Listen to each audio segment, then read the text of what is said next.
Hello and welcome to another episode of Crypt. Oh my god, what's going on this time?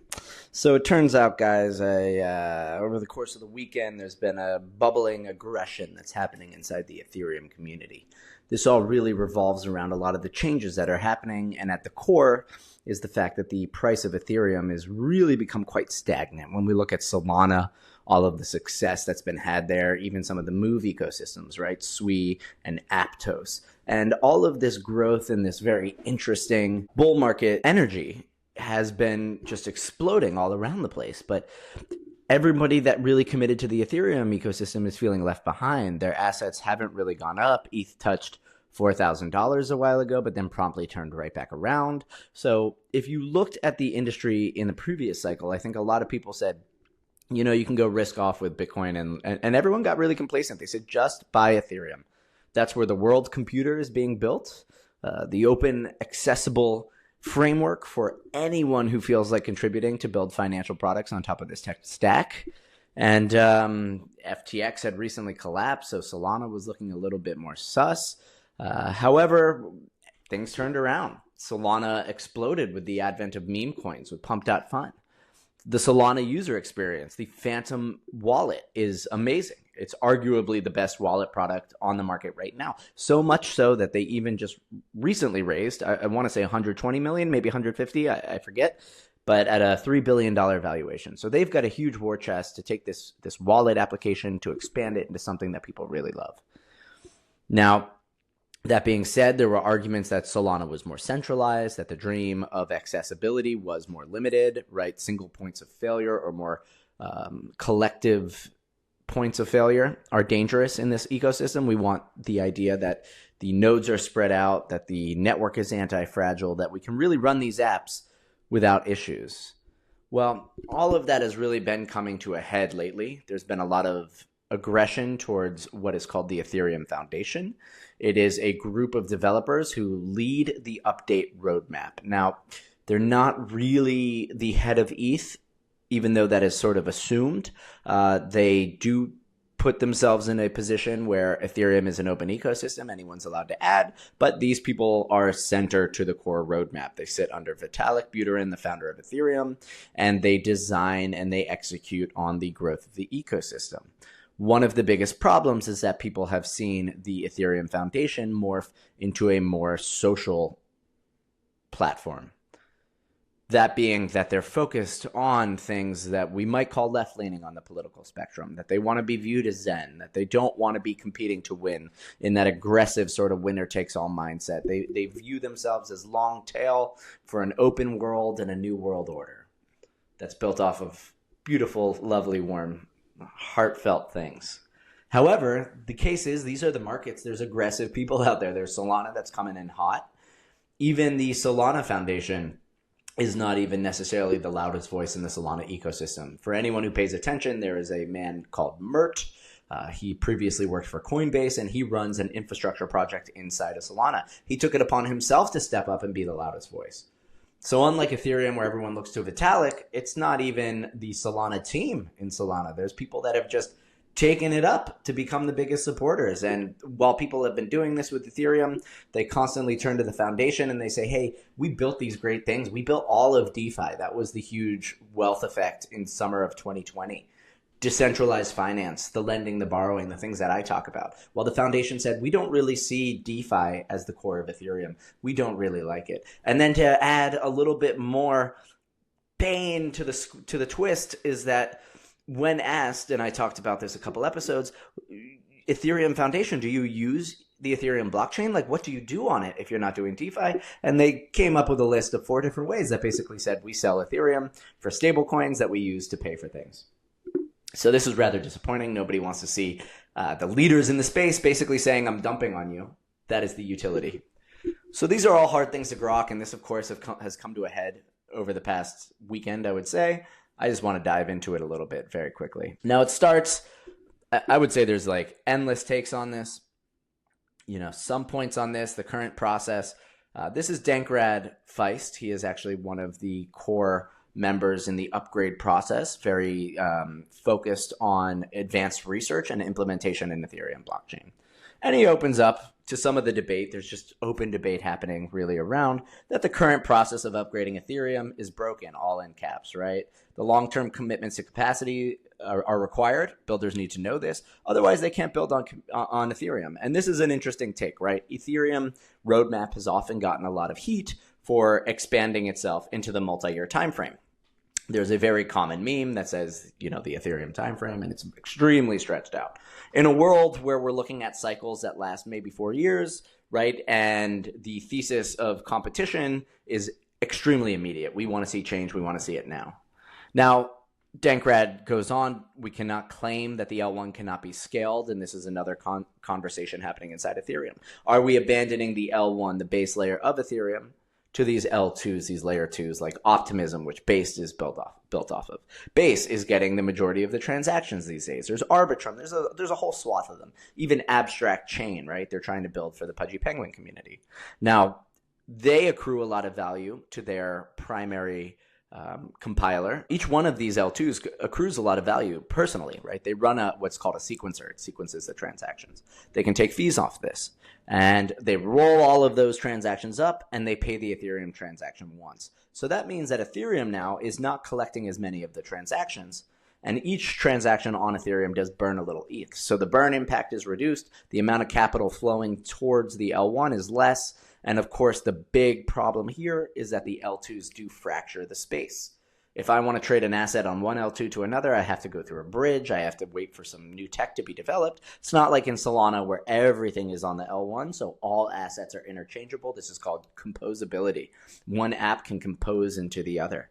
It's atomicity. It means at a single point in time, these assets can swap. They can be traded. This does not happen in the L2 world on Ethereum. Now, that will be solved. There are solutions.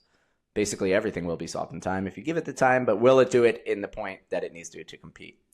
Not everything can be on the L1, right? We're talking about this kind of same attitude. Transactions per second was a really big narrative, I think, in previous cycles when chains really competed on that.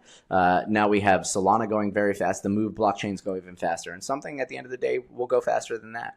So they talk about these points and, really bringing these things up and trying to get into the heat of the conversation. And one of the kickers was you have a longtime supporter, Eric, who used to be Eric.eth, and he is one of the first to show capitulation, providing a post earlier this weekend. I am no longer Eric.eth. I have removed the .eth, yada, yada, yada. We are moving on. So we're beginning to see long-term supporters capitulate. This is often the times or signs of a bottom, hard to tell. But, you're seeing a lot of this, right? This person's been around since the beginning, built great things for Ethereum, cherished community member. Never been so tempted to nuke my ETH stack and never log in again. But a bit hopeful, too, that things will change, right? So they're talking about it. And this goes on. You have Seyffart, the head of Abstract Chain. I think Abstract is going to be extremely interesting this cycle. They're very user-focused, very app-focused. They have the Pudgy Penguin brand. So they're doing a lot of interesting things. And he comes out to say, no one from the Ethereum Foundation has ever reached out to me or to anyone on the Abstract team. I'm not expecting special treatment or a ton of help, but it'd be nice to talk to someone from the EF every now and once in a while, right? Basically saying, hey, guys, what we're encountering here is an ivory tower problem. The Ethereum Foundation is full of academics. They're very heady. They're in their headspace. They have a philosophical bent, which is very open and accessible, less about aggressive competitive attitudes and more about, hey, let's, build this utopian environment. However, if they build the product and it loses stickiness, people just will stop using it and it will become forgotten about. And that is a problem that I think a lot of people in Ethereum are worried about. Not to mention there is a real impact on price. If people have been committing to ETH, if they've been holding a lot of these assets, which are very high on utility, and yet they see no performance in price while meme coins go nuts, and meme coins are exhausting. If you're having fun trading them, sure, but you can't hold these things for an extended period of time. You've got to come in and out on like a minute by minute basis. It's extremely annoying. It's not investing. It's not intellectually stimulating. It's actually like total left brain lolzing at a meme. Let me throw some money into that. Maybe it goes up, maybe it goes down. But there's no way to do intelligent investing around memes, and that's stressful. Now, there's a very good article coming from Texture. I am Texture on X, and I will share this as well. that the Ethereum Foundation is a paradox. Despite its commitment to decentralization, it operates as a centralized entity with a director, a treasury, paid developers, and inner circle. These structures, while necessary for coordination, create tensions with Ethereum's decentralized ethos. It goes on, and this is a really good read, so I highly recommend it. But there is a confusion around this, right? If we are this open ecosystem where anyone can build anything, why are we beholden to these academics that have a very different view set than maybe some of the people that have their entire life savings tied up into this programmatic form of money? This is definitely something to think about, and it's wonderful that people are voicing their opinions in an open forum. It might be a little aggressive that there is some emotion coming from this, and again, this is out in the open. This is a free for anyone to watch debate, so there is some concern that the competitors are taking advantage of this by simply watching what happens and allowing the Ethereum community to eat itself. However, I do think people are very long-term bullish on ETH. It is the first of the programmatic blockchains. It has really opened itself up into a completely decentralized world. It's very easy to support the network, to run things on top of it. And of course, it has tons of money inside of the network with really, really effective DeFi protocols, again, that can replace the banks, that can replace trusted intermediaries with trustless algorithms that are permissionless and open access. Now, that's really interesting. Of course, you've got Vitalik. He did create the Ethereum blockchain. This all comes out of his mind. I want to say sub 20. He was about like 18 or so when he launched this. And, he's starting to put his foot down. This is what we're calling Wartime arc, which is let's get serious about competition.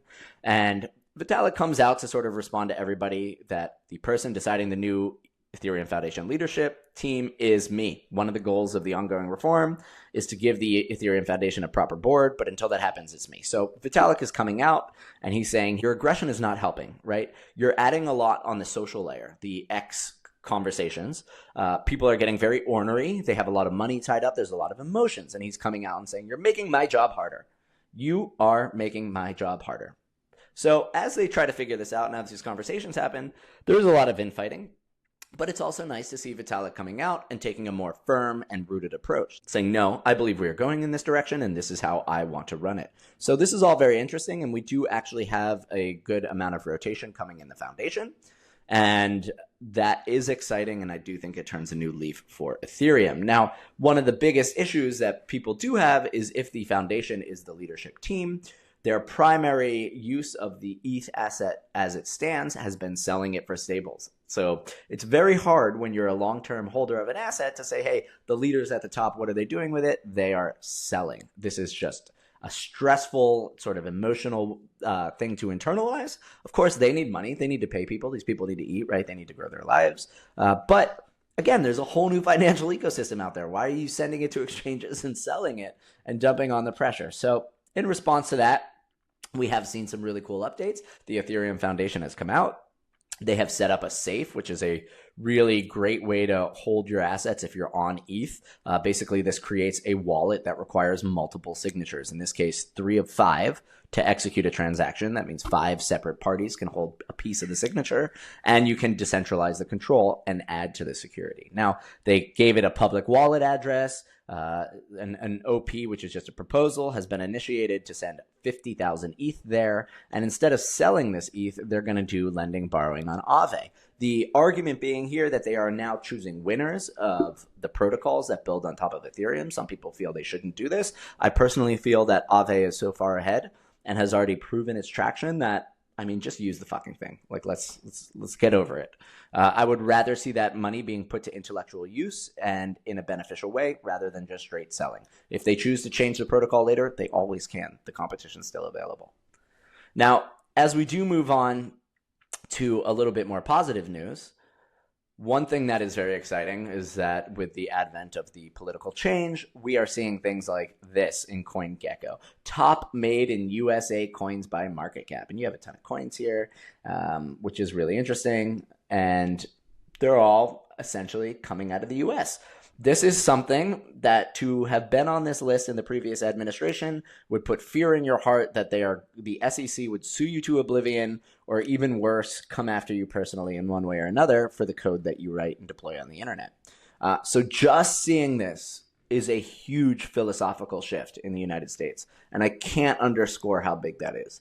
But this means that there is no longer a scarlet letter attached to the United States and a fear of reprisal from an aggressive SEC that likes to come after you with a cudgel of their legal prowess. And bullish. So that being said, I'm also looking at a list here. This came from Jeffrey Seyffart, CFA, and he's with Bloomberg. And this is a list of ETFs that want to roll out. So this is pretty nuts. I mean, look at it, right? You've got Solana, sure, but a variety of ETFs, Van Eck Solana Trust, Franklin Templeton Crypto Index. I mean, all sorts of really interesting things, right? 2x Solana. You've got shorts on Ripple. Oh my God, a Trump ETF. I don't even know what that is. But all of this is to say that traditional finance is leaning in, right? Maybe jumping in, diving in might be a better term. But as the regulators become a little bit more open that they will not be going after regulation by enforcement, there is going to be a window of opportunity that people will jump on.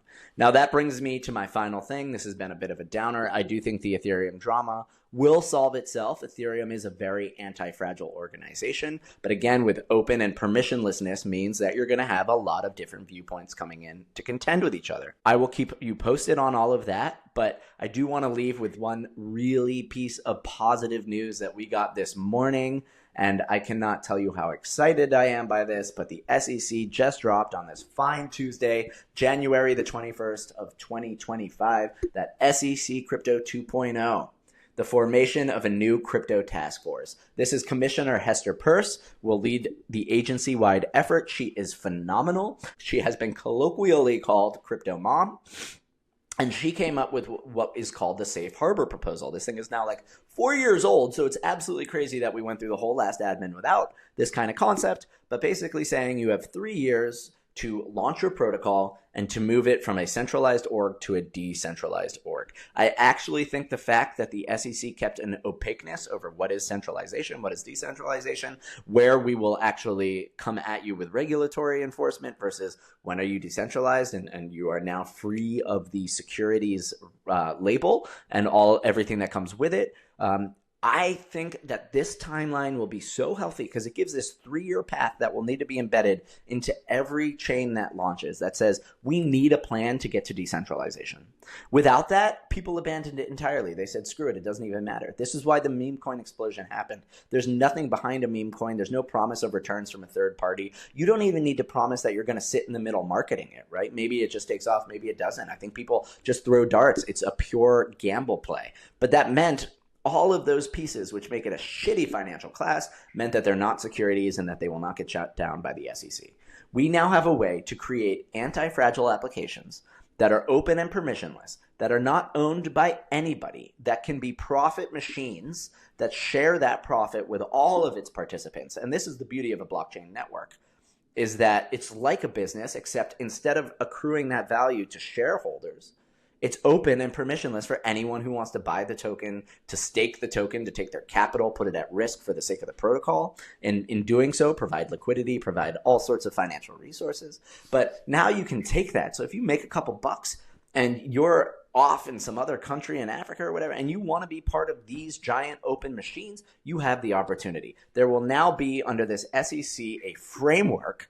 They've been telling us to come in and register, but come in where? Register for what? Around these concepts of crypto securities, which they never defined, and they also didn't define. It was a boogeyman that could be whatever they wanted it to be in the court cases. And now we're going to get, led by Hester Peirce, who has been openly a great leader in this space. She even proposes some of her new rules and regulations via GitHub, the developers portal. So that's how in bed she is. She's gotten into the tech. She really knows it, and she understands it from a legal side. This is wildly bullish. This means we are going to get a framework that founders can launch good product, not meme coin bullshit, and have a pathway to not only give away their babies. Decentralization is hard. You build a product, you throw years of your life and your blood and your breath into it, and then at some point you're supposed to give it away to the community who operates via a DAO, a decentralized autonomous organization. Anyone who's been in those knows that they're a clusterfuck and that they're crazy, and yet AAVE has a very nicely functioning one. Synthetics, there are examples of DAOs that operate very well. Now there will be a timeline that says you can start as a centralized org, you can sell and raise capital, but you need to be decentralized by XYZ date. And this is going to change the entire game. It means that we can get respectable founders in here to build respectable product because they don't fear that they're going to be ripped away from their children, their wives, their husbands, their significant others, and thrown into jail or just bankrupted by the SEC. There's now going to be a path to follow, steps that are clear and reproducible, and this ushers in a whole new era for our ecosystem. So, oh my God, am I bullish? If you can just get over the bullshit infighting for a little bit, the next couple years are going to define this industry on a whole. With the partnering of traditional finance being open and willing to access this, we might be looking at the foundations of the next future of finance. I do believe that we will do away with the concept of money. You will earn value sets in the areas and corners of the world that attract you, that gravitate towards you. Time, effort, and value will become this flowing, more fluid concept. And this can happen on blockchains, right? I can earn my value in group A and I can convert it to group B. Eventually, when we have point of sales down nice and pat, you will be able to buy goods with it like you already can, quite frankly, but it can get better. And we will continue to work. Things like abstract are going to take away a lot of the annoyance and the nuisances around managing a wallet, right? The self-custody, the risks of getting exploited. All of these things are happening. The transactions per second are going up, the economics behind the networks. And now with clear regulation, we have a full pathway ahead of us to build really good product. And that's at the core of all of this. Without good product, without good utility, none of this matters for shit. And the doors are flung right open, guys. It's so exciting. So get out there, reassess how you look at these markets. Hopefully we'll move away from the scams. That's what we need to do. Unfortunately, it's an open network. Scams are always going to be there, and there's nothing we can do about it except continue to build good things for good people. As always, do your own research. I'm not recommending that you buy anything in here. I always want people to get on the chains themselves, push the buttons, touch, get a feel for what this tech is. Because I swear to God, once you get used to it, you will never, ever look at a bank the same way. You'll say, this is utterly insane. How could I ever have been using this? I can't believe that the world functions on this. The blockchain mechanisms are so much better, so much faster, and they never get in your way. And guys, good luck.